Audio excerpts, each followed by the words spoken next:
بسم اللہ والصلاۃ والسلام علی رسول اللہ اما بعد۔ ایک بھائی انہوں نے سوال کیا کیا امت رسول میں سب سے افضل درجہ ابو بکر کا ہے؟ بالکل، ابو بکر صدیق رضی اللہ عنہ کا درجہ سب سے افضل ہے، اس کے بعد امیر المومنین عمر رضی اللہ عنہ کا درجہ ہے، اس کے بعد سیدنا عثمان اور سیدنا علی رضی اللہ عنہما کا درجہ ہے۔ تو کہنے کا مقصد یہ ہے کہ اس امت میں سب سے افضل ابو بکر ہیں، چاہے وہ صحابہ ہوں یا اس کے بعد کوئی امت، جو نبی کی امت ہے اس میں ابو بکر سب سے افضل ہے، اس کے بعد عمر ہے، پھر عثمان اور پھر علی رضی اللہ عنہ۔ تو کہنے کا مقصد یہ ہے کہ اس کے دلائل قرآن اور سنت میں بہت سارے ہیں۔ میں آپ کے سامنے ابو بکر صدیق رضی اللہ عنہ کے افضل ہونے کے صرف 2 دلائل پیش کروں گا، ایک رسول اللہ صلی اللہ علیہ وسلم کی حدیث سے، دوسرا اہل بیت سے۔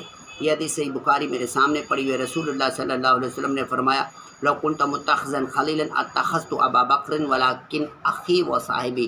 صحیح بخاری کی روایت ہے 3656 کے اندر اللہ علیہ وسلم نے فرمایا اگر میں کسی کو رازدار دوست بناتا تو ابو بکر صدیق کو بناتا، مگر وہ